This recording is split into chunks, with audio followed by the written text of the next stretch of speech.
2013 সাল, বেইজিং। চীনের president Xi Jinping ঘোষণা দিলেন এক বিশাল অর্থনৈতিক স্বপ্নের, বেল্ট অ্যান্ড রোড ইনিশিয়েটিভ।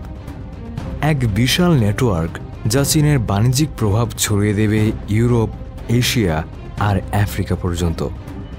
আর এই প্রকল্পের একটি গুরুত্বপূর্ণ অংশ হতে যাচ্ছে বাংলাদেশ।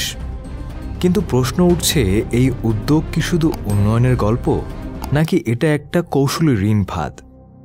আজকের ভিডিওতে আমরা জানব চীনের বেল্ট অ্যান্ড রোড ইনিশিয়েটিভ বাংলাদেশের জন্য কি সুযোগ নাকি বিপদের ঘণ্টা। তো চলুন শুরু করা যাক। বেল্ট অ্যান্ড রোড কি? বেল্ট অ্যান্ড রোড ইনিশিয়েটিভ বা BRI হল চীনের একটি বৈশ্বিক অবকাঠামো প্রকল্প, যার মূল লক্ষ্য একাধিক দেশকে রেলপথ, সড়ক, বন্দর ও ডিজিটাল নেটওয়ার্কের মাধ্যমে যুক্ত করা।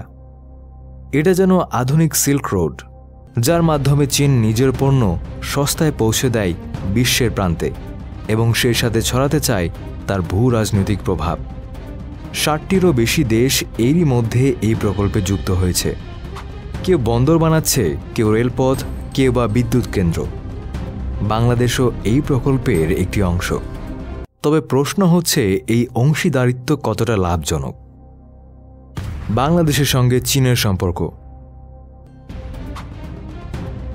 বাংলাদেশের সঙ্গে চীনের সম্পর্ক অনেক পুরনো, তবে গত এক দশকে এই সম্পর্ক হয়েছে অনেক ঘনিষ্ঠ।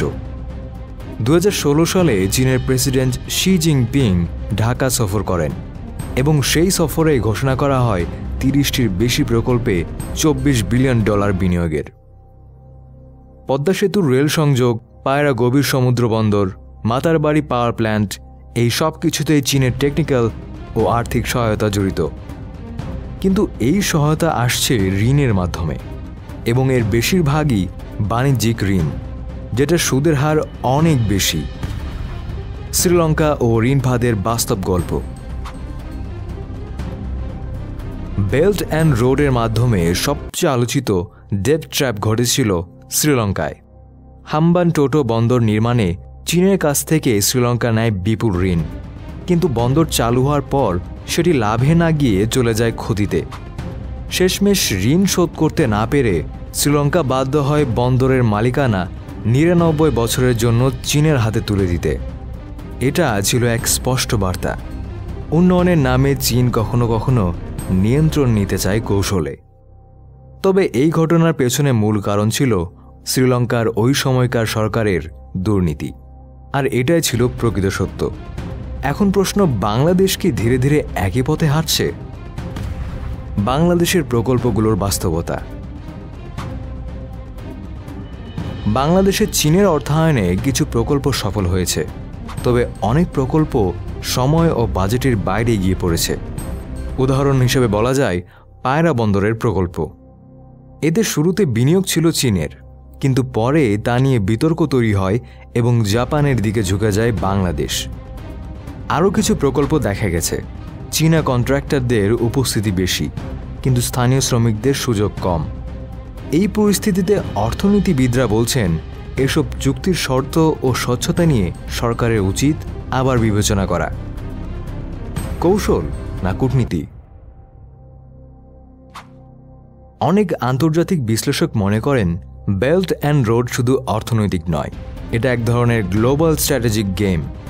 চীন তার বাণিজ্যিক উপস্থিতির মাধ্যমে রাজনৈতিক প্রভাব বাড়াতে চায়। বাংলাদেশ এখন এক কৌশলগত অবস্থানে, একদিকে ভারত ও যুক্তরাষ্ট্র, অন্যদিকে চীন। এই টানাপোড়েনে ভুল সিদ্ধান্ত বাংলাদেশের ভবিষ্যতের জন্য হতে পারে বিপজ্জনক। তবে ব্যালেন্স করে চললে বাংলাদেশ হবে এই খেলার কি প্লেয়ার। বাংলাদেশ যদি সঠিকভাবে অর্থনৈতিক কল্পনা, স্বচ্ছতা এবং জাতীয় স্বার্থের ভিত্তিতে প্রকল্পগুলো পরিচালনা করে, তাহলে চীনের বিনিয়োগ হতে পারে বড় সুযোগ। কিন্তু যদি ঋণের পরিমাণ এবং চুক্তির শর্তে অসতর্ক থাকে, তাহলে ভবিষ্যতে দেখা যেতে পারে শ্রীলঙ্কার মতোই পরিণতি। আর এই কারণেই প্রশ্নটা গুরুত্বপূর্ণ, বেল্ট অ্যান্ড রোড কি উন্নয়নের রাস্তা, নাকি চুপিসারে বসানো হচ্ছে এক কৌশলী ফাঁদ? এই প্রশ্নের উত্তর আপনাদের হাতেই। আপনার চোখে বাংলাদেশের জন্য বেল্ট অ্যান্ড রোড কতটা ঝুঁকিপূর্ণ তা কমেন্টে জানিয়ে দিন। ভিডিওটি ভালো লাগলে লাইক দিতে ভুলবেন না, আর এমন গভীর বিশ্লেষণমূলক কন্টেন্ট পেতে সাবস্ক্রাইব করুন আমাদের ইউটিউব চ্যানেল ন্যারেটর বাংলাকে। আমরা আবার আসবো আরও একটি চমকপ্রদ ও তথ্যভিত্তিক ভিডিও নিয়ে।